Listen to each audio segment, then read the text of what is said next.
Hello मेरे प्यारे दोस्तों, आप सभी को मेरे यूट्यूब चैनल कहानी का खजाना में स्वागत करती हूँ। आई होप आप सभी लोग खुश होंगे, स्वस्थ होंगे। चलिए दोस्तों, आज आप सबको मैं एक नई कहानी सुनाती हूँ।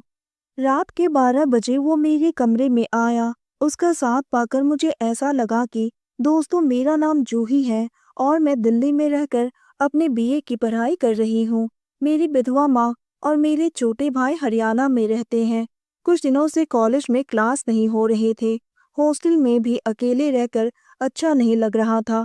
इसलिए मैं सविता मौसी के घर कुछ दिन रहने के लिए आ गई। सविता मौसी और माँ कॉलेज में एक साथ ही पढ़ते थे। दोनों बहुत ही अच्छी सहेलियां हैं।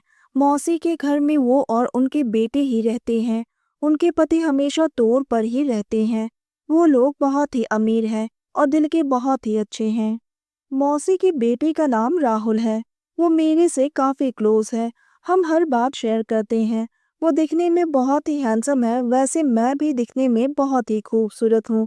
कद मेरी 5 फुट 6 इंच है। रंग मेरी दूध की तरह सफेद है। लोग मेरी खूबसूरती का फायदा उठाते थे। रात में हम सबने मिलकर खाना खाया। खाना खाने के बाद मौसी अपने कमरे में चली गई और मैं गेस्ट रूम में सोने के लिए चली गई। राहुल का कमरा गेस्ट रूम के बगल में ही था। आधी रात को राहुल मेरे कमरे में आया और पूछने लगा, क्या हो गया है जूही? रात के 12 बज गए हैं, तुम अब तक नहीं सोई हो? मैंने कहा, राहुल वो मुझे नींद नहीं आ रही है। दोस्तों, चैनल पर नए आए हैं तो इस वीडियो को एक लाइक करें और चैनल को एक सब्सक्राइब करें ताकि ऐसे ही कहानियां आप सबके समक्ष प्रस्तुत कर पाएं। चलिए दोस्तों, अब कहानी में आगे बढ़ते हैं और आपको यह कहानी सुनाते हैं। क्या हो गया है जूही? जरा खुलकर बताओ। जब से आई हो तब से तुम उदास दिख रही हो।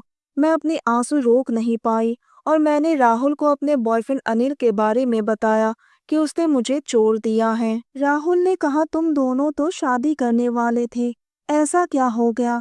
राहुल, तुम्हें तो अच्छी तरह से पता है कि अनिल मुझसे उम्र में बहुत बड़े हैं। मेरी माँ कहती थी कि बेटी उम्र में बड़े आदमी से शादी करोगी तो शादी के बाद पति से बहुत प्यार मिलेगा। मुझे भी लगा था कि अनिल मुझसे प्यार करता है तो वो मुझसे शादी भी करेगा। अनिल और मैं अपने रिश्ते में बहुत आगे तक बढ़ गए थे। जब मैंने उससे शादी की बात की तो वो जोर जोर से हंसने लगे और बोलने लगे, शादी और वो भी तुमसे? तुम जैसी गांव की गंवार लड़की के साथ तो यही प्रॉब्लम है। तुम्हारे साथ थोड़ा क्या वक्त बिता लिया, तुम तो मेरे गले ही पड़ गई हो। तुम लोगों को शादी के अलावा और कुछ दिखता ही नहीं है। उसने कहा कि मैं एक बिजनेसमैन हूँ। मैं हमेशा अपने फायदे के बारे में ही सोचता हूँ। तुम मुझे खूबसूरत और जवान दिखी तो मैंने थोड़ा वक्त तुम्हारे साथ गुजार लिया, तो उसमें क्या गलत किया? मैंने उस हिसाब से तुम्हें तोहफे भी दिए और तुम्हारी हर जरूरत को पूरा भी किया। जूही, लाइफ को एंजॉय करना सीखो। 1 महीने पहले मुझे पता चला कि मैं माँ बनने वाली हूँ। मैं अनिल को ढूंढते हुए उसके घर पहुंच गई। गेट के बाहर एक चौकीदार था। उसने अनिल को फोन करके बोला कि आपसे मिलने जूही आई है, तो वो तुरंत ही बाहर आ गया। मैंने उसको कहा कि मेरे पेट में उसका बच्चा पल रहा है, तो उसने मेरे मुंह पर पैसा फेंकते हुए कहा, जाकर अपनी अबॉर्शन करा लो और दोबारा यहाँ पर मत आना। मैं एक शादीशुदा आदमी हूँ। उसकी बातें सुनकर मैं दंग रह गई कि मैंने जिससे प्यार किया था वो एक शादीशुदा आदमी था। चौकीदार ने कहा कि मैडम, अनिल साहब बहुत ही अय्याश किस्म के आदमी हैं। उनके कई लड़कियों के साथ चक्कर है। हर खूबसूरत चीज को वो अपनी जागीर समझता है।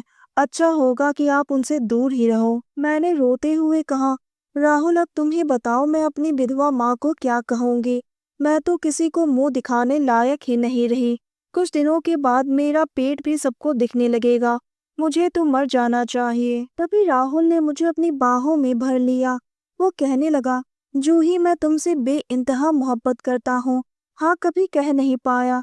रही बात तुम्हारे पेट में पल रहे बच्चे की, तो मैं उसकी पूरी जिम्मेदारी उठाऊंगा। और उसने धीरे से मेरे होठों को चूम लिया। रात को वो मेरे बगल में ही सो गया। सुबह जब मैं सोकर थी तो राहुल ने सविता मौसी को पूरी कहानी बता दी। सविता मौसी दिल की बहुत अच्छी थी। उन्होंने मेरी इज्जत बचाने के खातिर अपने बेटे से शादी करवाने का फैसला किया। कुछ ही दिनों पहले मेरी और राहुल की शादी हो गई। शादी की पहली रात राहुल का साथ पाकर मुझे पता चला कि प्यार किसे कहते हैं। राहुल का दिल बहुत बड़ा था। उसका प्यार पाकर मुझे बहुत ही सुकून मिला। तो दोस्तों, यह कहानी सुनने के बाद आप सबकी क्या राय है, हमें कमेंट करके ज़रूर बताइए और साथ ही इस वीडियो को एक लाइक करें, चैनल को एक सब्सक्राइब करें और नोटिफिकेशन बेल को भी ज़रूर दबाएं ताकि अगली अपडेट सबसे पहले आपको मिले। दोस्तों, आपकी एक लाइक और सब्सक्राइब से बहुत ही मोटिवेशन मिलती है कि हम ऐसे ही कहानियाँ आप सबके समक्ष प्रस्तुत कर पाएँ। आप सबने अपना कीमती समय निकाल कर इस वीडियो को सुना, इसके लिए आप सभी को धन्यवाद करती हूँ। धन्यवाद दोस्तों।